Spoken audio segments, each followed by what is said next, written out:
single game, every single play. We're going to hopefully get some answers today from Brian Baldinger. It's Baldy time here on The Roast.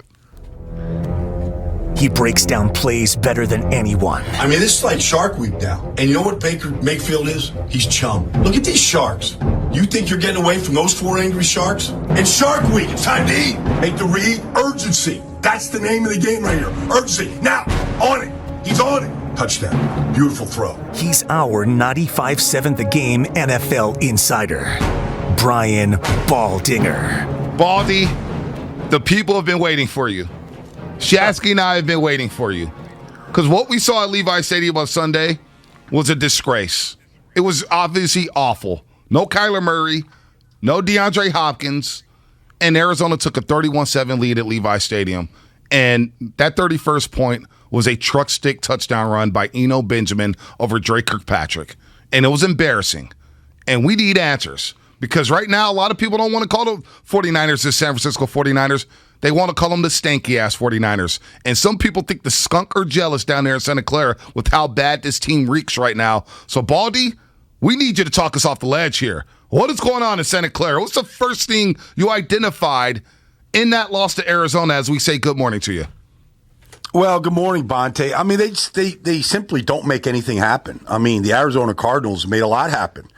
Isaiah Simmons punching the ball out of Brandon Ayuk's hands. You see, Byron Murphy punching the ball out of George Kittle's hands and recovering the football. I mean, they're making things happen. Marcus Golden out there with 3 sacks. I mean, they're making plays. That's what it's all about. And the 49ers kind of are just wait around for a play to happen. And every once in a while, they make one. But meanwhile, while they're waiting around, the games just get away from them. And to see Colt McCoy go out there and not make a mistake, make it look – I mean, I don't know if Kyler Murray could have played better than what Colt McCoy had done. This is a career backup player, and he made one good decision after another. And to see James Conner look like, he looked like he was the second coming of you pick a running back out there. Roger Craig. Like, that's what he looked like out there on Sunday. What was that a function of? Was that them being lackluster, or is that Cliff Kingsbury in his bag? Because I did think that Cliff Kingsbury was dialing it up. I mean, it was very simple, but they had an answer and were 2 steps ahead of the Niners at every single turn. Yeah, well, I mean, they were well prepared. They never asked Colt McCoy to do anything they couldn't do.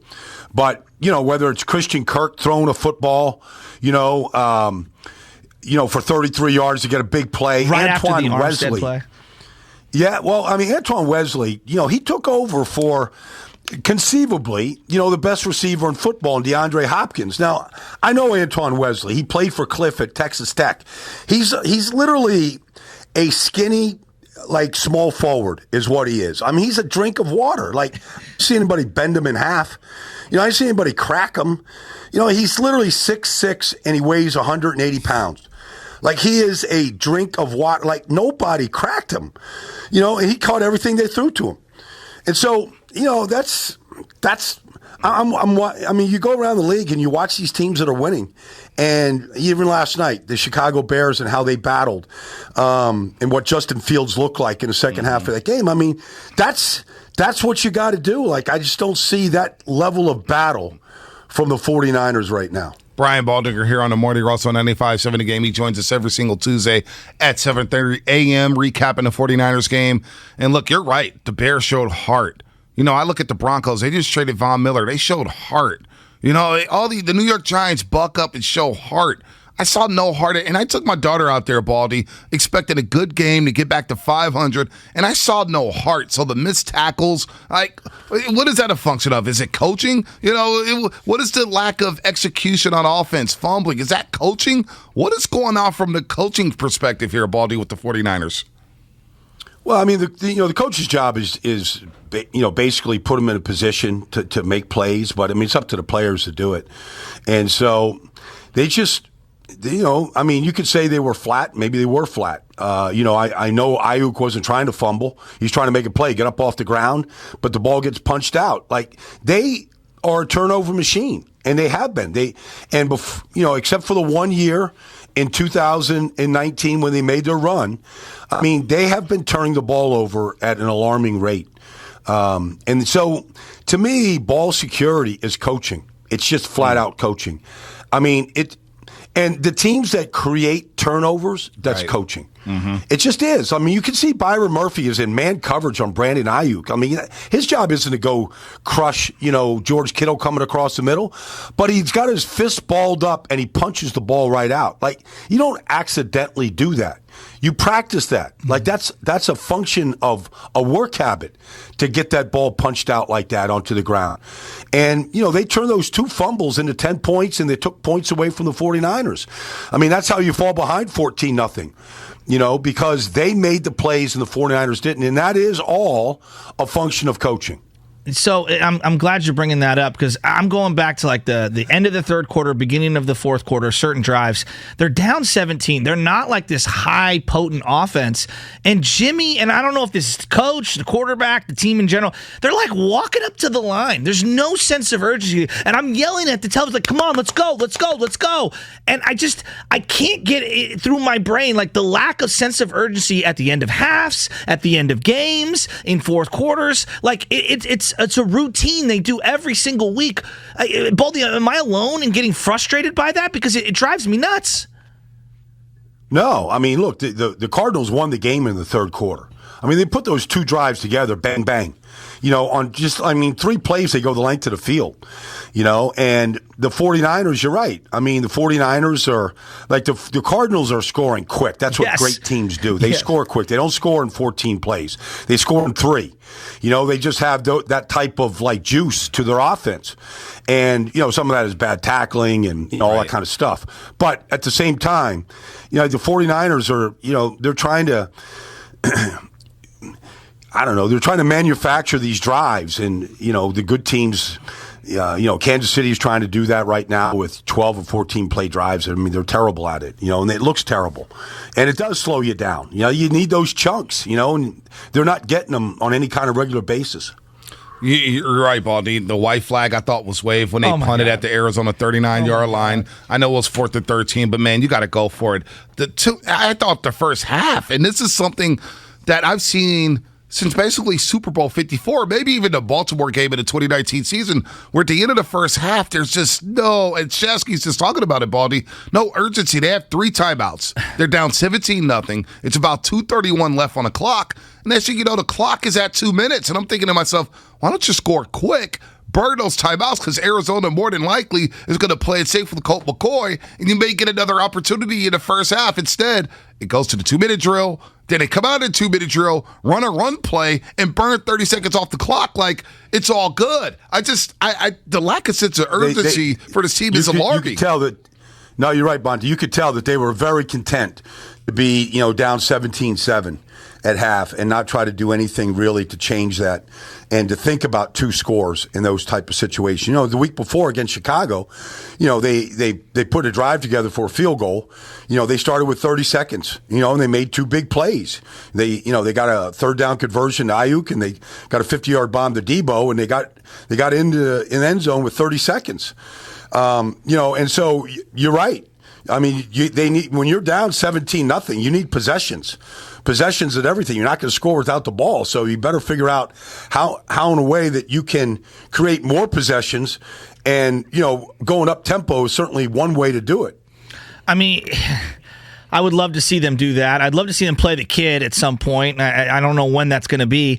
Ayuk finally breaking out. Is that like the only silver lining here? Is there something else that I'm missing, Baldy? You watch all the teams in the league. They just feel real just down and out right now, and there's not a lot of hope. Well, I mean, I was a big Justin Fields fan. Coming out, I thought he was the best quarterback in this draft. Okay. And so, the Bear fans were, the Bears totally misplayed this thing, Andy Dalton, all that kind of nonsense. Like, this kid, you saw it last night. I mean, he brought the Bears back. He did. They took the lead with under 2 minutes to go. He made an unbelievable throw to Darnell Mooney that wasn't open, but he threw him open. You could just see the kid is just beginning to flourish. Nothing fazed him. Minka Fitzpatrick blows him up on the sideline. He bounces right up like nothing happened.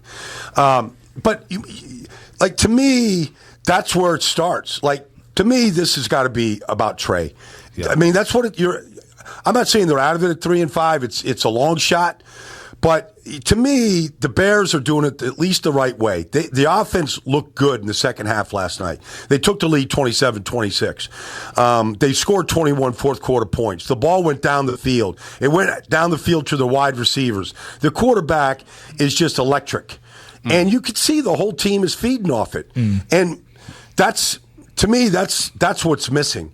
Is you just don't have that juice from that position. And if the pocket begins to collapse like it did a few times, the quarterback's going down. He's getting sacked. He's not escaping the rush. He's just not going to do it and make some sensational play. And that's what you saw from Justin Fields last night, and that's where it begins. You made 2 trades to go up there and get him. To me, you just have to play him at this point. Right now, do you play him Monday night against the Rams? I'd play him. I would play him. Yeah. I mean, this is a great defense, and Von Miller's going to make his debut. I don't know if I want to put him out there full time against that group right away, but I would definitely put him on the field and play him for sure. I hear you because I've just seen Justin Fields go from being literally couldn't complete a third down throw to save his life against Cleveland, 6 weeks ago, to now in Pittsburgh against a great defense, carving him up in the second half. And that's only by playing, believing in him, building around him, figuring out what he's good at, putting him in a good position, and just staying with him. Yeah, there's no doubt. Justin Fields looked very good. Back-to-back weeks, too, against the Niners. He looked good against them as well. Baldy, what do you make of Shanahan right now as a head coach of the 49ers? Like, I'm looking at Cliff Kingsbury, right? And I'm watching the sideline from my seats. Arizona sidelines has nothing but swagger. Kyler Murray's into it. DeAndre Hopkins into it. Kingsbury's running on the field on the numbers, getting flags. But you know what? I can live with that because he's into it. He's got swagger right now. I don't see that swagger from Shanahan. What do you see from Shanahan right now? The offensive innovation seems to be lacking. Are you seeing the same thing there with Kyle Shanahan? I would say, in a word, Bonte, the whole operation looks stale. It just looks stale. I mean, I don't see anything new, creative. I mean, I know Cliff a lot better than I know Kyle. Right. I know how Cliff thinks. I know the formations that he comes up with and the ideas, and it never stops. Now, I'm not saying Kyle can't do that or doesn't do that. I'm just saying the operation looks stale right now. And that's how the sideline looks. And that's why they keep falling behind, because to me, and I've been saying it for weeks, they look like a team that's just waiting for something good to happen. And that's like, I mean, you can wait till February for something good to happen. Ain't nothing happening. You gotta make this stuff happen. Yep. And it's got to be on every and it's not about the name on the back of the jersey, because if you're waiting for stars to show up, they're not showing up. Like, what Denver did to Dallas this weekend, it wasn't about the stars. I mean, their fifth corner played good. Yeah. But once you can get that belief going, you can stir it up. And I just think the operation looks stale, and they're just waiting around for something good to happen. Yeah, no, we kind of all feel that. Something good did happen last night. Steph Curry drops 50. Steph Curry drops 50. Now, you're a good sportsman, all right, Baldy? You're out in the water. You're throwing spears at fish. You're sneaking into concerts. You're drilling it. Yeah, you're doing all kinds of wild stuff. Steph Curry, like when I say Steph Curry, what do you think of, just as someone who loves sports?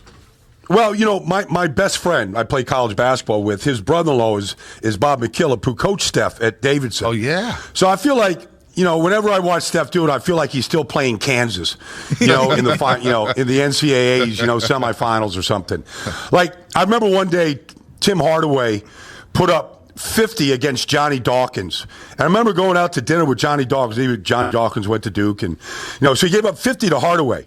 And I remember going to dinner with Johnny Dawkins afterwards, and he goes, "You know what Hardaway said to me, Baldy, after he put up 50? He said, 'Johnny, I could have scored 70, but I like you.'" And I feel like some days Steph could put up 70, but the guy that he's burning, he probably actually likes the guy pretty good. Oh, man. Well, it's a joy. And look, the Warriors are keeping a lot of people healthy in the Bay Area with the way they're playing. They're 9-1. The Niners are sinking. They're 3-5. They got the Rams on Monday night before a short week to Jacksonville. There's no gimmies on the schedule for the 49ers with the way they're playing. And, Baldy, I think that's the perfect word, stale. They look stale. Good stuff, my man. Yeah. We'll talk to you next Tuesday. Okay. You got it, guys. See you, man. Brian Baldinger here on the Morning Roast on 95.7 The Game.